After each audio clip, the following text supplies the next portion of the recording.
Bismillahirrahmanirrahim. Qala al-mu'allifu rahimahullahu ta'ala wa nafa'ana bi'ulumihi ya rabbal alamin. Bismillahirrahmanirrahim. Faslun utawi iki fasal fi bayanin najasati ing dalam nerangaken pira-pira najis. Fi bayanin najasati ing dalam nerangaken pira-pira najis wa izalatiha lan menghilangkan najasat. Wa izalatiha lan menghilangkan najasat. Wa hadzal faslu lan utawi iki fasal. Mazkurun iku den tutur atau disebutkan fi ba'din nusahi ing dalem sebagian pira-pira catatan. Mazkurun itu disebutkan fi ba'din nusahi ing dalem sebagian pira-pira catatan kubaila kitabis sholati ing dalem sadurunge kitab sholat, kitab yang membahas sholat atau bab sholat. Ing dalam sadurunge pembahasan sholat. Wan najasatu utawi najis atau definisi najis luwatan ing dalam secara bahasa. Luwatan ing dalam secara etimologi atau bahasa asyai'ul mustaqdar. Asyai'u iku suci-suci al-mustaqdaru yang dianggap jijik. Al-mustaqdaru yang dianggap jijik. Wa syar'an lan ing dalam secara syara'. Wa syar'an lan ing dalam secara syara' kullu ainin iku setiap benda. Kullu ainin iku setiap benda haruma kang haram. Tanawuluha opo menggunakan ainun. Tanawul ini bisa makan atau minum. Memakai redaksi tanawul. Yang haram dimakannya atau yang haram diminumnya itu tanawul. Alal itlaki atas secara mutlak. Alal itlaki atas secara mutlak halatal ikhtiyar ing dalem kondisi normal. Halatal ikhtiyar ing dalem kondisi normal. Ma'a suhulati tamyizi beserta mudah dibedakan. Beserta gampang atau mudah dibedakan la li hurmatiha. Bukan karena kemuliaannya ainun. Ainun ini sebuah benda tadi di atas. La li hurmatiha bukan karena kemuliaannya ainun. Wala listiqdariha lan bukan karena menjijikkannya ainun. Wala listiqdariha lan bukan karena menjijikkannya ainun. Wala lidororiha lan bukan karena membahayakannya ainun. Wala lidororiha lan bukan karena membahayakannya ainun. Membahayakan fi badanin ing dalam badan aw aklin atau akal. Fi badanin ing dalam badan aw aklin atau akal. Wadakhalah lan masuk. Wadakhalah lan mancing fil itlak ing dalam lafat itlak atau mutlak. Karena mutlak berarti masuk qalilun najasati opo sedikitnya najis wa kasiruha lan banyaknya najasah. Qalilun najasati opo sedikitnya najis wa kasiruha lan banyaknya najasah. Kalau najis baik banyak atau sedikit. Nah. Wa kharajah lan keluar bil ikhtiyar kalawan lafat ikhtiyar atau normal. Wa kharajah lan keluar bil ikhtiyar kalawan ikhtiyar atau normal ad-daruratu opo darurat. Ad-daruratu opo darurat. Fa innaha mongko sa'tuhuni darurah. Fa innaha mongko sa'tuhuni darurah tubihu tubihu itu memperbolehkan opo darurah. Memperbolehkan tanawulan najasati ing menggunakan najis, makan atau minum. Makan boleh kalau darurah, makan bangkai enggak apa-apa kalau darurah. Minum kencing enggak apa-apa kalau darurah. Nanti saya jelaskan. Wa bisuhulati tamis lan keluar kalawan mudahnya dibedakan.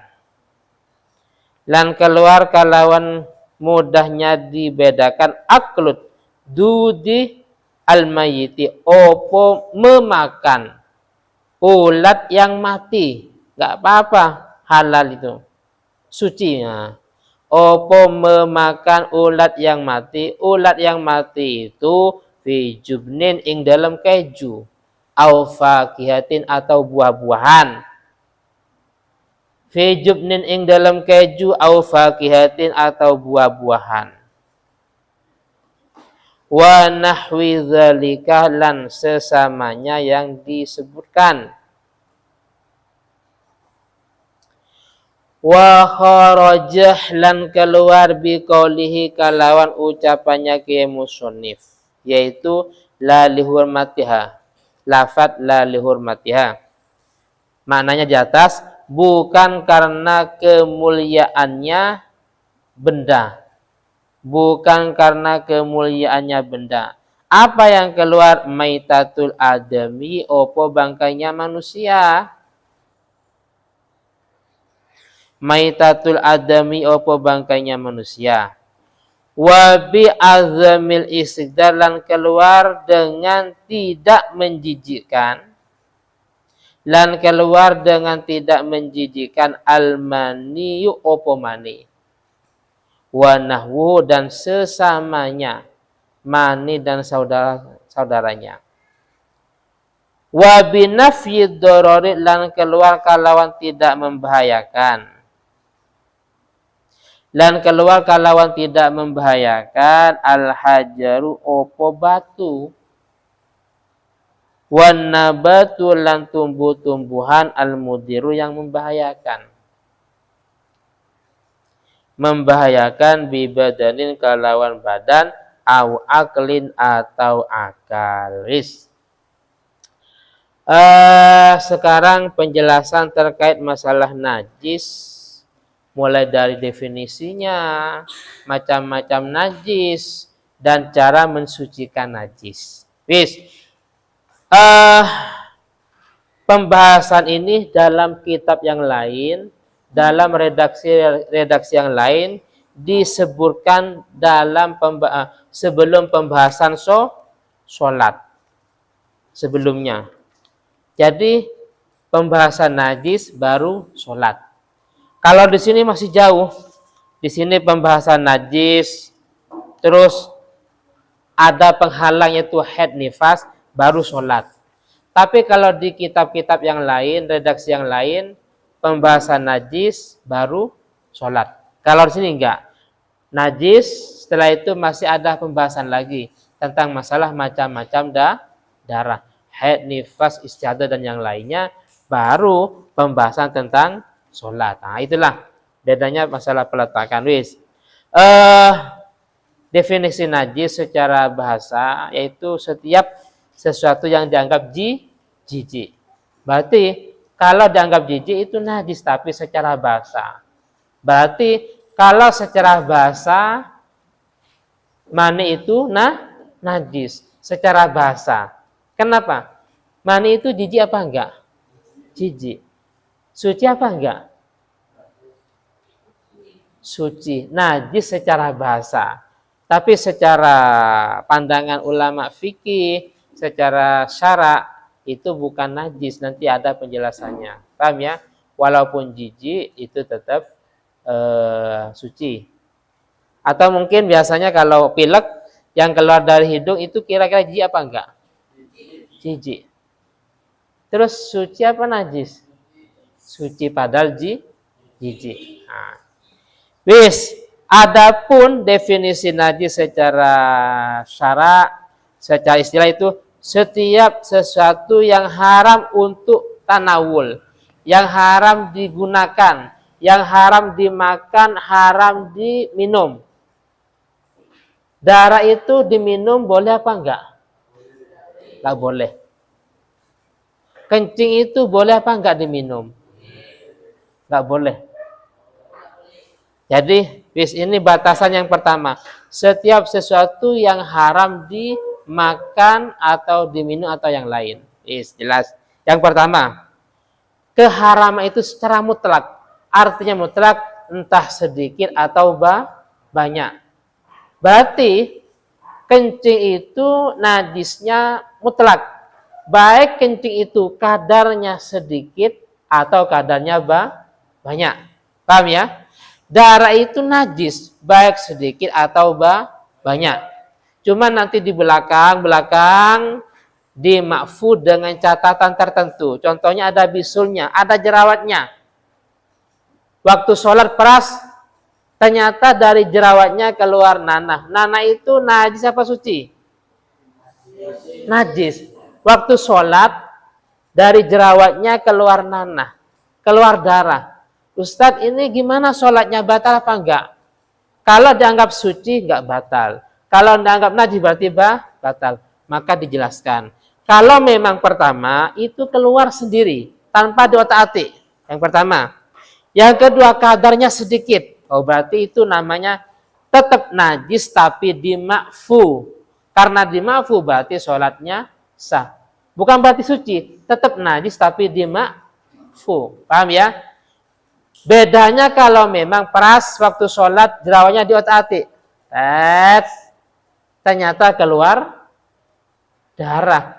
Oh, berarti najis yang keluar darah atau mungkin nanah atau yang lain yang keluar dari jerawat itu hukumnya najis yang tidak makfu sehingga sholatnya tidak sah. Atau mungkin ketika sholat mungkin ada lalat semut atau yang lain sengaja membunuh lalat, semut atau mungkin ya, sejenisnya, nyamuk, sengaja loh. Akhirnya ada bangkainya. Sah apa enggak? Karena sengaja ya enggak sah, karena sholat kita membawa bangkai. Bedanya kalau memang mati tanpa sengaja. Jadi nanti di belakang itu tetap najis, tapi kalau dengan catatan itu sudah terpenuhi, itu namanya najis makfu. Paham ya? Tetap najis tapi makfu. Contohnya alkohol. Alkohol itu najis. Tapi kalau memang dibutuhkan seperti pakai pewangi, ya. Pewangi minyak yang kita pakai itu ada alkoholnya. Karena memang ada hajah, kebutuhan, maka namanya alkohol itu najis yang dimakfu. Sah apa enggak? Sah sholatnya karena dimakfu. Paham ya? Atau mungkin untuk pengobatan. Jadi pertama, setiap perkara yang haram dimakan atau diminum secara mutlak sedikit atau banyak. Terus mudah dibedakan. Paham ya? Mudah dibedakan. Oh, ini darah, ini nanah, ini kencing. Kencing sama air itu kira-kira sama apa enggak? Kencing sama air putih kira-kira bisa dibedakan apa tidak? Bisa. Rasanya warnanya beda. Paham ya? Teh sama kencing sama apa enggak? Rasanya sama apa enggak? Kalau yang mengatakan sama ini perlu proses ini. Pras, antara teh sama kencing sama apa enggak? Rasanya beda. Lah, kalau sulit dibedakan, nanti itu ya kan bukan najis. Nah, kalau mudah, paham ya? Kalau nanti kalau sulit bukan najis tapi suci. Apa contohnya? Ulat. Paham ya? Hasan jual buah-buahan, terus karena mungkin ada yang busuk, terus nggak dibuang, mesti ada ulatnya. Lah, ulat itu suci, san, dimakan terus manjur itu jadi obat. Paham ya? Jangan dibuang peras, emannya. Buah-buahan yang busuk banyak ulatnya itu nggak apa-apa, silakan dimakan. Itu suci. Tapi kira-kira jijik apa enggak ya? Nah, jadi tidak setiap yang jijik itu najis. Tidak semua mustakdzar atau yang jijik itu najis. Buktinya ulat. Ulat itu jijik dimakan tapi adalah suci. Buktinya mani. Mani itu jijik tapi suci. Terus keluar dari istilah ikhtiar. Terus keharaman itu bukan berarti karena memang kemuliaannya. Karena ada gini. Terus manusia mati itu kan bangkai manusia. Itu suci apa najis? Hah? Seorang yang meninggal itu najis apa suci? Suci. Lah kok bisa suci? Karena memang hormat ya, karena memang tetap dihormati. Dalam Al-Quran, walaqad karramna bani Adam. Allah Ta'ala memuliakan manusia atau sekalipun sudah meninggal tetap suci. Berikutnya, bukan karena menjijikkan dan juga bukan karena membahayakan. Karena ada membahayakan baik, membahayakan pada tubuh, membahayakan pada akal. Itu belum tentu najis. Apa contohnya? Batu kalau dimakan kira-kira bahaya apa enggak? Bahaya. Tapi bukan berarti ini karena bahaya najis enggak. Jadi najisnya bukan karena membahayakan. Paham ya? Ganja membahayakan pada akal. Kira-kira kalau dikonsumsi bahaya apa enggak? Bahaya enggak sadar. Tapi kira-kira najis apa enggak? Najis apa enggak? Tidak. Kok bisa? Karena bukan cair. Paham ya? Jadi ganja itu haram dikonsumsi, cuman hukumnya tidak najis. Paham ya? Bukan benda yang najis. Yang najis nanti di belakang namanya muskir ma'i. Sesuatu yang memabukkan tapi cair. Kalau memabukkan tapi tidak cair itu namanya haram tapi tidak sampai tidak dianggap barang yang najis. Tapi haram dikonsumsi. Kalau yang cair selain haram juga hukumnya najis.